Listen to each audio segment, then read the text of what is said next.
a Deus por tudo que Ele tem feito por cada um de nós, com suas bênçãos espirituais e também suas bênçãos materiais que Ele derrama sobre cada um de nós.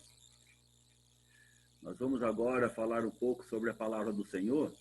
Então vamos fazer uma oração de agradecimento e que Ele esteja direcionando todas as coisas. Santíssimo Deus e Pai, nós nos achegamos diante de Ti nesse momento, agradecidos, ó Pai, pelos Seus cuidados sobre a vida de cada um de nós. O Senhor tem cuidado do Seu povo, ó Pai, dos Seus filhos. Todo aquele que teme ao Senhor, que respeita o Senhor e aceita Cristo Jesus como Salvador, o Senhor tem derramado bênçãos e mais bênçãos espirituais. Maravilhoso Deus e Pai, nesse momento nós vamos estudar a Tua Palavra, ver as Suas orientações para a nossa vida, que nós possamos aprender de Ti, ó Pai, e colocar em prática na nossa própria vida tudo aquilo que o Senhor nos mostra, através dos Seus ensinamentos, através da Tua Palavra, ó Pai, através das mensagens que os irmãos nos trazem inspirados pelo Senhor. Ó Pai, o Senhor supre todas as nossas necessidades, por isso somos imensamente agradecidos pelo Senhor, pelos Seus cuidados, e pedimos nesse momento que o Espírito Santo esteja nos orientando, nos guiando, para que tudo aquilo que nós falarmos nesta manhã seja para a honra e glória do Teu santo nome e seja para o nosso crescimento espiritual. É em nome de Cristo Jesus que nós oramos. Amém. Eu falei bom dia a todos os irmãos. Nós vamos conversar um pouquinho sobre peneiramento, sobre peneiras. Nós sabemos que toda peneira tem um mexe. Não sei se todos já ouviram falar essa palavra, mexe, mas é a malha da peneira, a quantidade de fios por polegada que ela tem. Quanto maior a quantidade de fios por polegada, maior, mais fino são os quadradinhos da peneira e maior a filtragem que ela proporciona. E com Jesus não é diferente. Jesus, no início, ele tinha bastante seguidores que o acompanhavam, ouviam suas mensagens, né? Atualmente não é diferente. Jesus também tem muitos e muitos seguidores. Mas será que todos os seguidores estão seguindo a Cristo como ele espera ser seguido? Essa é uma questão, é uma pergunta que fica na nossa mente muitas vezes, né? Nós podemos, através do livro de Cristo, né, através da palavra, verificar que Deus, ele desde o primeiro dia que o homem pecou, ele proporcionou já uma reconciliação, é o seu eterno propósito. Ele já anunciou o seu eterno propósito. Se nós formos lá no livro de Gênesis, capítulo 3, versículo 15, nós vemos essa providência divina. Eu vou ler para os irmãos, ó. Versículo 15. Porém, inimizade entre ti e a mulher, entre a tua descendência e o seu descendente. Este te ferirá a cabeça e tu lhe ferirás o calcanhar. Então nós vemos que assim que o homem pecou, Deus já providenciou a salvação, a reconciliação com a humanidade. E Deus também, ele escolheu um povo para poder desenvolver o que ele idealizou, que é a salvação da humanidade. Ele separou um povo para estar seguindo, para estar acompanhando, para estar abençoando, para estar educando, para estar reinando sobre esse povo. Então ele escolheu já um povo para fazer isso. Nós vemos em Gênesis, capítulo 22, versículos 15 a 18. Então, Gênesis 22, versículos 15 a 18. Então, do céu, bradou pela segunda vez o anjo do Senhor a Abraão e disse: Jurei por mim mesmo, diz o Senhor, porquanto fizeste isso, e não me negaste o teu único filho, que deveras te abençoarei e certamente multiplicarei a tua descendência como as estrelas dos céus e como a areia na praia do mar. a tua descendência possuirá a cidade dos seus inimigos. Nela serão benditas todas as nações da terra, porquanto obedeceste a minha voz. Então nós vemos aí que Deus escolheu um povo, através de Abraão, para poder caminhar junto com esse povo. Então, no livro de Êxodo, nós vemos essa caminhada, tá certo? Se nós lermos o livro de Êxodo completamente, nós vemos Deus caminhando com o povo de Israel, demonstrando seus cuidados e poder, que eram executados através do seu servo Moisés. Todos nós conhecemos, sabemos disso. Só que, com o passar do tempo, o povo de Israel optou em confiar na governança de um rei, seguindo o exemplo de outras nações, e levaram esse desejo até Samuel. Em 1 Samuel, capítulo 8, versículo 4 a 7, diz o seguinte: 1 Samuel, capítulo 8, versículos de 4 a 7. Então, os anciãos todos de Israel se congregaram e vieram a Samuel a Ramá. Eles disseram: vê, já estás velho, e os teus filhos não andam pelos teus caminhos. Constitui-nos, pois, agora um rei sobre nós, para que nos governe, como tem todas as nações. Porém, esta palavra não agradou a Samuel, quando disseram: dá-nos um rei, para que nos governe. Então Samuel orou ao Senhor. Disse o Senhor a Samuel: atende à voz do povo em tudo quanto te diz, pois não te rejeitou a ti, mas a mim, para eu não reinar sobre ele. Então nós vemos que quando o povo de Israel preferiu ser guiado, ser direcionado por um rei, Deus ficou entristecido. Falou: olha, eles estão pedindo o rei, dá um rei para eles, porque eles não estão rejeitando a você, Samuel, mas estão rejeitando a minha própria pessoa. Eles não querem ser reinados, ser governados por mim. Então, a partir desse momento, o povo passou a ser governado por um rei, tá certo?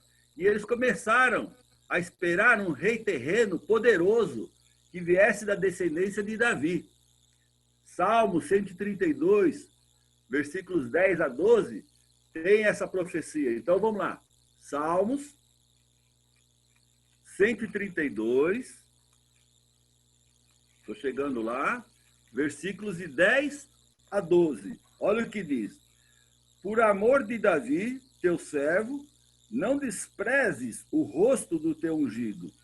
O Senhor jurou a Davi com firme juramento, e dele não se apartará. Um rebento da tua carne farei subir para o teu trono. Se os teus filhos guardarem a minha aliança e o testemunho que eu lhes ensinar, também os seus filhos se assentarão para sempre no seu trono. Então, a partir desse momento, o povo de Israel ficou sempre esperando um rei poderoso, um rei terreno, que viesse da descendência de Davi. E também que viesse da região de Belém. Miqueias, capítulo 5, versículo 2, tem essa profecia. E tu, Belém Efratá, pequena demais para figurar como grupo de milhares de Judá, de ti me sairá o que há de reinar em Israel, e cujas origens são desde os tempos antigos, desde os dias da eternidade.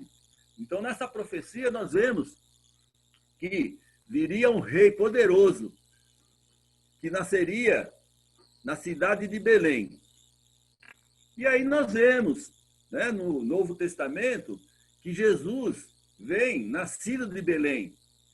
E ele começa a falar sobre um reino. E começa a operar muitos milagres, muitos sinais maravilhosos. Se nós olharmos em João, capítulo 4, nós temos um exemplo de um milagre realizado. Então, João, capítulo 4, versículos 46 a 54, quando um oficial do rei foi fazer um pedido a Jesus. Então, vamos ler.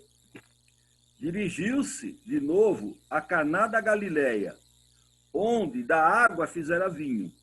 Ora, havia um oficial do rei, cujo filho estava doente em Cafarnaum.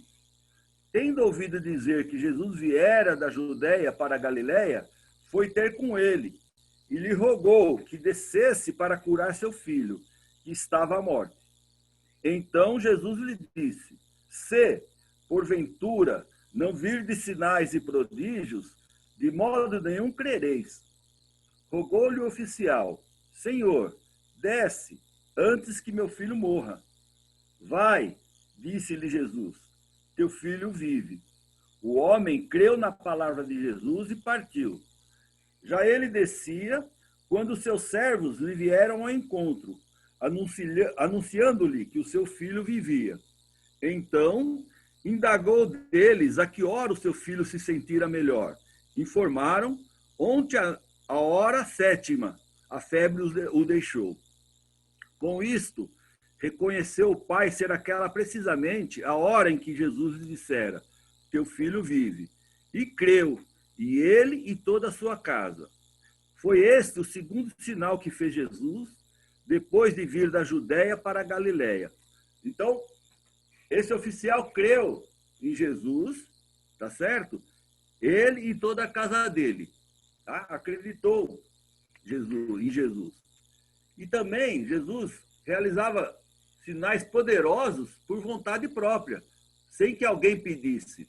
No próprio livro de João, capítulo 5, versículos de 5 a 9, nós vemos isso. Um pouquinho mais à frente aí, ó. Estava ali um homem enfermo, havia 38 anos. Jesus, vendo-o deitado e sabendo que estava assim há muito tempo, perguntou-lhe: queres ser curado? Respondeu-lhe o enfermo: Senhor, não tenho ninguém que me ponha no tanque quando a água é agitada, pois enquanto eu vou, desce outro antes de mim. Então lhe disse Jesus: levanta-te, toma o teu leito e anda. Imediatamente o homem se viu curado e, tomando o leito, pôs-se a andar. E aquele dia era sábado. Então Jesus atendia pedidos de curas e também, por vontade própria, ele se compadecia das pessoas e curava. Por causa desses feitos, Jesus passou a arrastar uma grande multidão atrás de si. Aonde ele ia, tinha uma grande multidão que o seguia. Então, depois desses fatos, Jesus partiu para o outro mar da Galileia, que é o de Tiberíades. E grande multidão o seguia, justamente porque via os sinais que ele fazia, as coisas maravilhosas que Jesus operava. Então, nós vemos em João, capítulo 6, versículo 1 e 2, exatamente isso. Depois destas coisas, atravessou Jesus o mar da Galileia, que é o de Tiberíades. Então, João, capítulo 6, versículo 1 e 2. Seguia-o numerosa multidão, porque tinham visto os sinais que ele fazia na cura dos enfermos. Então, Jesus fazia esses sinais e uma grande multidão seguia. E nós vemos que Jesus também supria as necessidades físicas dessa multidão. João, capítulo 6, versículo 10 e 12, fala sobre isso. Disse Jesus: fazei o povo assentar-se, pois havia naquele lugar muita relva. Assentaram-se, pois, os homens em número de quase 5.000. Então Jesus tomou os pães e, tendo dado graças, distribuiu-os entre eles, e também igualmente os peixes, quanto queriam. E, quando já estavam fartos, disse Jesus aos seus discípulos: recolhei os pedaços que sobraram, para que nada se perca. Então nós vemos que Jesus operava milagres, né? curava doentes, ressuscitava mortos e também supria as necessidades físicas, promovia a alimentação. Então, com pedacinhos de um pão, né? Os pães e peixe, ele deu a comer a mais de 5.000 pessoas, de uma vez só. E eles estão seguindo a Jesus, tá? E eles querem, através disso que eles viram, coroar Jesus rei. Nós vemos isso aí mesmo em João capítulo 6, versículo 15, quando diz, vamos 14, 15. Vendo, pois, os homens o sinal que Jesus fizera, disseram, este é verdadeiramente o profeta que devia vir ao mundo. Sabendo, pois, Jesus, que estavam para vir com o intuito de arrebatá-lo para o proclamarem rei, retirou-se novamente sozinho para o monte. Então, nós vemos aqui que essas pessoas que estavam seguindo a Jesus queriam torná-lo rei de Israel, torná-lo um rei físico, um rei que viesse suprir todas as suas necessidades. Imagina um povo que estava seguindo a Jesus e vendo tudo que ele fazia e que alimentava, e pensaram, um rei como esse, nós vamos ser imbatíveis. Ele vai alimentar o nosso exército. Se alguém for ferido na guerra, ele vai curar. Se alguém morrer, ele vai ressuscitar. Nós vamos ser superiores a todas as nações. Nós nunca mais vamos ser derrotados. Então, essas pessoas estão seguindo Jesus com essa cabeça. Vamos coroá-lo rei, que nós vamos ser invencíveis. Nós vamos dominar todas as nações. Nós vamos ser fortes. E Jesus, quando percebeu isso, se afastou para um monte. Tá certo? Mas a multidão vai atrás de Jesus. Quer insistentemente que ele seja rei deles. Olha aí João, capítulo 6, 24 e 25, o que diz. Vou ler. Quando, pois, viu a multidão que Jesus não estava ali, nem os seus discípulos, tomaram os barcos e partiram para Cafarnaum à sua procura. E, tendo-o encontrado no outro lado do mar, lhe perguntaram, mestre, quando chegastes aqui? Então, eles foram atrás de Jesus. Mas Jesus começa a fazer o peneiramento, começa a refinar os seus seguidores. E ele começa a mostrar qual é a verdadeira recompensa a ser buscada. João 6, 26 e 27. Respondeu-lhe Jesus, em verdade vos digo, vós me procurais, não porque vistes sinais, mas porque comestes dos pães e vos fartastes. Trabalhai, não pela comida que perece, mas pela que subsiste para a vida eterna, a qual o Filho do Homem vos dará, porque Deus, o Pai, o confirmou com o seu selo. Então, nós vemos aí que Jesus começa a selecionar os seus seguidores, ele começa a falar do reino espiritual para eles, começa a reforçar essa ideia. Ele já falava da vinda do reino, mas eles não estavam entendendo. Por quê? Eles queriam coisas materiais, seguiam Jesus por causa de coisas materiais. Jesus mostra como obter a recompensa prometida, a espiritual. Versículos 28 e 29. Dirigiram-se, pois, a ele perguntando.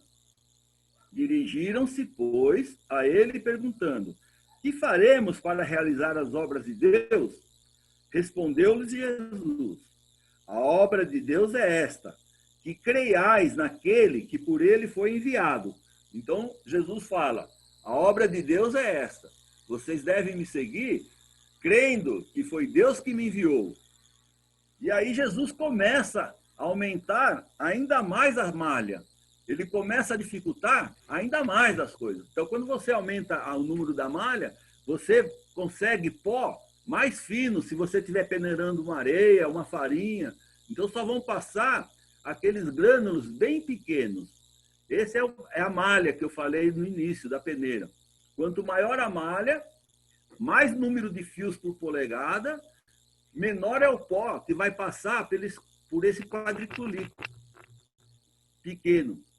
Então, João, capítulo 6, versículos 51 a 55, Jesus começa a aumentar a malha da peneira. Olha o que ele diz. Eu sou o pão vivo que desceu do céu. Se alguém dele comer, viverá eternamente, e o pão que eu darei pela vida do mundo é a minha carne. Disputavam, pois, os judeus entre si, dizendo, como pode este dar-nos a comer a sua própria carne? Respondeu-lhe Jesus, em verdade vos digo, se não comerdes a carne do Filho do Homem e não beberdes do seu sangue, não tendes vida em vós mesmos. Quem comer a minha carne e beber o meu sangue tem a vida eterna, e eu ressuscitarei no último dia, pois a minha carne é verdadeira comida e o meu sangue é verdadeira bebida. Muitos não suportaram essas palavras que Jesus proferiu, palavra do reino espiritual, de uma vida eterna, e começaram a abandonar a Jesus. João capítulo 6, versículos 60 e 66, nos mostra exatamente isso. Muitos dos seus discípulos, tendo ouvido tais palavras, disseram, duro é esse discurso, quem o pode ouvir? Tá certo? E no versículo 66, à vista disto, muitos dos seus discípulos o abandonaram e já não andavam com ele. Então Jesus começou a proferir palavras espirituais, falar de um reino espiritual, e muita gente já não se interessou mais por isso. Seguidores ainda passaram pela peneira e continuaram a seguir Jesus. Olha João capítulo 6, versículos 67 e 69. Então, vou ler a partir do versículo 66. À vista disso, muitos dos seus discípulos o abandonaram e já não andavam com ele. Então perguntou Jesus aos 12, porventura quereis também vós, outros, retirar-vos? Respondeu-lhe Simão Pedro, Senhor, para quem iremos? Tu tens as palavras da vida eterna, e nós temos crido e conhecido que tu és o Santo de Deus. Então, alguns seguidores não abandonaram a Jesus Cristo, permaneceram fiéis, buscando a verdadeira recompensa que Jesus tem para cada um de nós. Tá certo? Então, essa é a recompensa que Deus espera, que nós busquemos a cada dia. Hoje, assim como lá no primeiro momento que Jesus iniciou o anúncio do reino eterno, de um reino espiritual, muitas pessoas seguiam a Jesus. Muitas pessoas andavam atrás de Jesus, mas pelo motivo errado. E Jesus mostrou, nesses versículos, ensinou a eles qual é a verdadeira recompensa que deve ser buscada. Um poeta, em uma música, proclamou uma sentença: não há crença sem recompensa. Nós cremos em Cristo Jesus porque Ele tem uma recompensa para nós, que é a vida eterna. Essa é a recompensa correta que nós buscamos. Jesus quer seguidores que busquem essa recompensa, a recompensa espiritual, não somente recompensa material, como muitos fizeram no início, e quando ele começou a falar da recompensa espiritual, o abandonaram. Em 1 Coríntios, capítulo 15, versículo 19, uma passagem bastante conhecida de todos, nós lemos Paulo escrevendo aos Coríntios: se a nossa esperança em Cristo se limita apenas a esta vida, somos os mais infelizes de todos os homens. Que nós, irmãos, continuemos firmes nesta caminhada em busca da recompensa ideal, da recompensa que é a vida eterna. Que nós possamos continuar firmes com a nossa fé em Cristo Jesus pelo motivo correto. Deus nos abençoa materialmente, mas isso é uma coisa pequena em relação à bênção maior que é a vida eterna. Que nós nunca nos esqueçamos disso. Amém. Deus nos abençoe a todos nós nesta caminhada. Amém. Partilhar mais um hino. Depois temos oração com o Valdeci.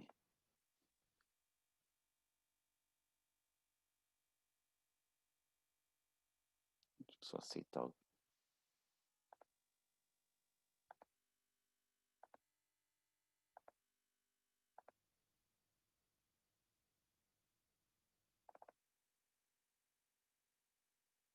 A paz do céu encheu meu coração, quando Jesus me deu a salvação. Minha alma então lavou, e a luz em mim raiou. A paz do céu encheu meu coração. Maravilhoso e sublime para mim, se nunca me esquecerei. Dia glorioso que a Cristo eu vim, o coração lhe entreguei. Ó, quão precioso amigo ele é, salvou-me da perdição, tirando as culpas das trevas, livrando e trazendo-me pleno perdão. A paz do céu encheu meu coração, quando Jesus me deu a salvação. Minha alma então lavou, e a luz em mim raiou. A paz do céu encheu meu coração. Grande esperança Jesus já me deu, que não desvanecerá. De uma gloriosa morada no céu, que em breve minha será. Tudo porque nesse dia feliz o meu Senhor aceitei. Grandes riquezas e bênçãos celestes das mãos divinas alcancei. A paz do céu encheu meu coração, quando Jesus me deu a salvação. Minha alma então lavou, e a luz em mim raiou. A paz do céu encheu meu coração. Amém.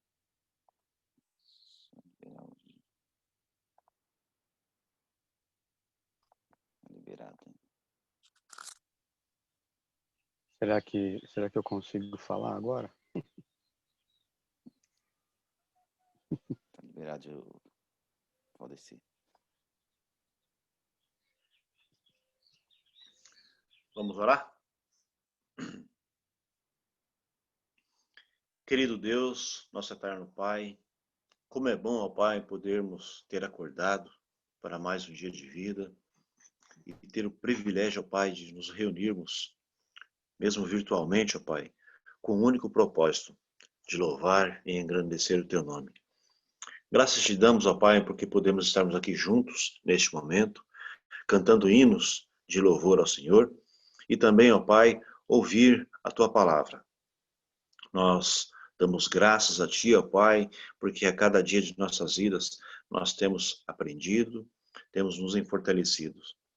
Senhor, nós sabemos que hoje, ó Pai, o mundo faz uma comemoração, ó Pai, que não é de Teu agrado, pois o Senhor não deixou data alguma dizendo quando foi que Jesus nasceu. Nós sabemos sim e damos graças a Ti por Ele ter vindo ao mundo para nos ensinar, mas nós sabemos, ó Pai, que o que o Senhor deixou é que comemorássemos, ó Pai, aquele sacrifício tão dolorido, ó Pai, que Ele fez por nós, na ceia do Senhor. Porque todo primeiro dia da semana estamos reunidos, ó Pai, para lembrar daquele sacrifício que Ele fez, ó Pai, dando a sua vida por nós, que através disso nós temos esse acesso e a oportunidade de um dia herdarmos a vida eterna. Mas nós sabemos também, ó Pai, que nessa data move, ó Pai, com o sentimento de todas as pessoas, que eles lembram que Jesus nasceu em suas mentes, ó Pai, e o estado emocional deles é mais sensível, ó Pai. Nos ajude, ó Pai, que nós possamos ter sabedoria, aproveitando, ó Pai, a oportunidade neste momento de mostrar o verdadeiro Cristo, o o verdadeiro Jesus, pois eles se reúnem, ó Pai, não para adorar a Ti, mas sim muitos para se embriagarem, ó Pai, até mesmo para mudar o foco. Nos ajude, ó Pai, a mostrarmos a Ele como adorar ao Senhor. Que as nossas atitudes, Senhor, a nossa conduta possa ser de luz a eles, ó Pai, para que eles possam seguir o Teu caminho. Porque nós sabemos que um dia Jesus irá realmente fazer a última peneira, Pai. Para que eles possam também fazer parte do Seu povo escolhido. Nos dê, ó Pai, um bom resto de semana. Abençoe a todos os Teus servos que estão aqui, que estiveram aqui presentes participando, e que também seja, Pai, com aqueles Teus servos, ó Pai, que não puderam participar. Sabemos que cada um, nesse dia, Pai, nesse momento, nessa noite, estiveram reunidos com seus familiares, então, provavelmente, pelo cansaço, ou de alguma forma, não puderam estar aqui. Que o Senhor seja com eles, ó Pai. Ajude-os, ó Pai. Muitos estão enfermos. Nós temos pedidos em nossas congregações, porque aqui em nosso meio tem pessoas de vários lugares, ó Pai. Sabemos que há irmãos, há pessoas que precisam de Tua ajuda. Ajude a cada um, ó Pai. Nós já estamos chegando até mesmo, ó Pai, no término do ano. Rogamos ao Senhor que nos abençoe, ó Pai, nesse ano de 2021 que virá. Da mesma forma, Pai, que o Senhor nos abençoou nesse 2020, porque até aqui o Senhor nos conduziu, até aqui o Senhor tem nos sustentado. E seja conosco, ó Pai, para que o desânimo, ó Pai, não venha fazer parte de nossa vida, e muito menos, ó Pai, o pecado venha entrar em nós, que nós possamos nos desviar dele, ó Pai, e olhar para o foco, que é Cristo Jesus.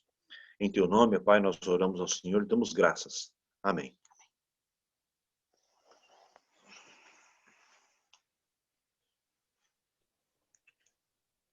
Otávio, bom dia! Bom Agora dia, está no Valdeci. quadro aí, tá. Esse é real, né? Não é fictício, não. Não, esse é de verdade.